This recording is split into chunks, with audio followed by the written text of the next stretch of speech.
নমস্কার, 7 নিউজ নেটওয়ার্কে আপনাদের স্বাগত। গভীর রাতে এলাকারই মন্দিরে চুরি করতে এসে হাতে নাতে ধরে ফেলায় মহিলা পঞ্চায়েত সদস্যকে লক্ষ্য করে গুলি চালালো দুষ্কৃতীরা। চাঞ্চল্যকর এই ঘটনাটি ঘটেছে সোদপুরের ঘোলার দক্ষিণ তালবান্দা এলাকায়।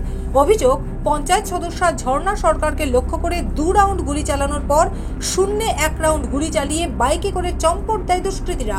যদিও বরাত জোরে প্রাণে রক্ষা পান আক্রান্ত পঞ্চায়েত সদস্য।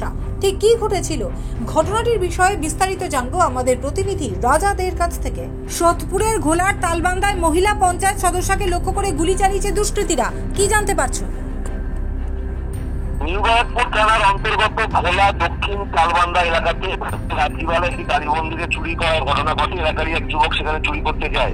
চুরির ঘটনা দেখে ফেলেন ওইখানকার পঞ্চায়েত সদস্য ঝর্ণা সরকার এবং সেই জায়গা থেকে সে প্রতিবাদ যখন করেন তখনই কিন্তু সে বহিরাগত 5 জনকে কিন্তু ফোন করে ডাকে। তারা একে করে আসে, এসে কিন্তু একদম পঞ্চায়েত সদস্যের পায়ের সামনে কিন্তু পরপর 2টি গুলি করে এবং গুলি করার পরে যখন শব্দ পেয়ে এলাকার মানুষ ছুটে আসে, তখন তাদেরকে খাওয়ার পরে তারা কিন্তু বাইক নিয়ে পালিয়ে যায় এবং বাইক নিয়ে পালানোর সময় শূন্য একদম গুলিও কিন্তু দেখা যায় করতে। এবং সেই জায়গা থেকে এই যে অভিযুক্ত যে পাড়ার যে ছেলেটি যে ফোন করে ডাকে, তাকে কিন্তু আজকে সকালবেলা নিউ ব্যারাকপুর থানা পুলিশ গ্রেফতার করেছে।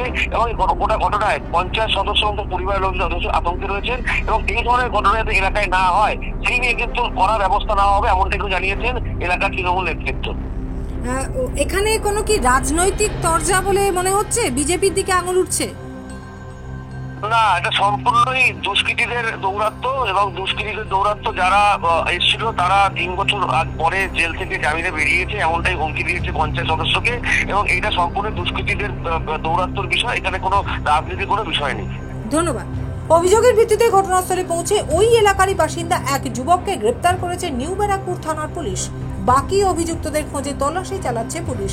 তবে ঘটনার পর থেকেই তীব্র আতঙ্কে ভুগছেন আক্রান্ত পঞ্চায়েত সদস্য সহ স্থানীয় বাসিন্দারা। বিজেপি আশ্রিত দুষ্কৃতীরাই এই ঘটনা ঘটিয়েছে বলে জানালেন আক্রান্ত পঞ্চায়েত সদস্য ঝর্ণা সরকার।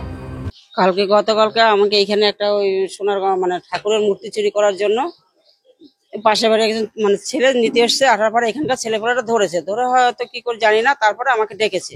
আমি এসে বলেছি রাখ, সকালবেলা হতে পুলিশকে ডাকবো, রাত হয়ে গেছে থাক পাঠাচ্ছে এই বলে চলে যাওয়ার পরে আমি নেমে যাচ্ছি ওখান থেকে গাড়ি করে, কাকে ফোন করার পরে দেখলাম আমি নেমে যাচ্ছি, 2টো গাড়ি করে বাইকে লোক এসে আমার বাড়ির সামনে গুলো রাউন্ড চালিয়েছে।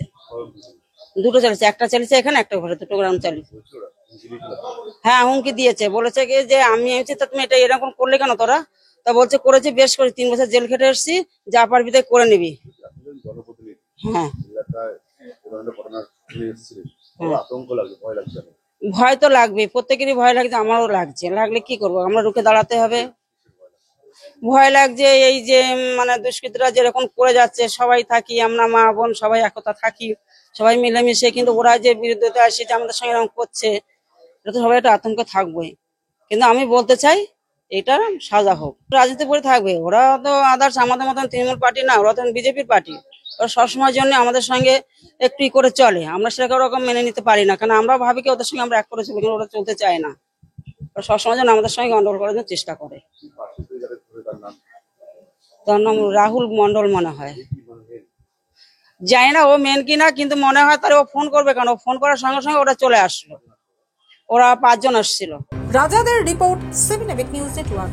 আরো বিভিন্ন খবরের আপডেট জানতে হলে অবশ্যই সাবস্ক্রাইব করুন 7 নিউজ নেটওয়ার্ক চ্যানেলটি, কারণ আপনাদের একটা সাবস্ক্রিপশন আমাদের কাছে অত্যন্ত মূল্যবান। পাশাপাশি অবশ্যই ফলো করুন আমাদের হোয়াটসঅ্যাপ চ্যানেলটিও। জয় হিন্দ।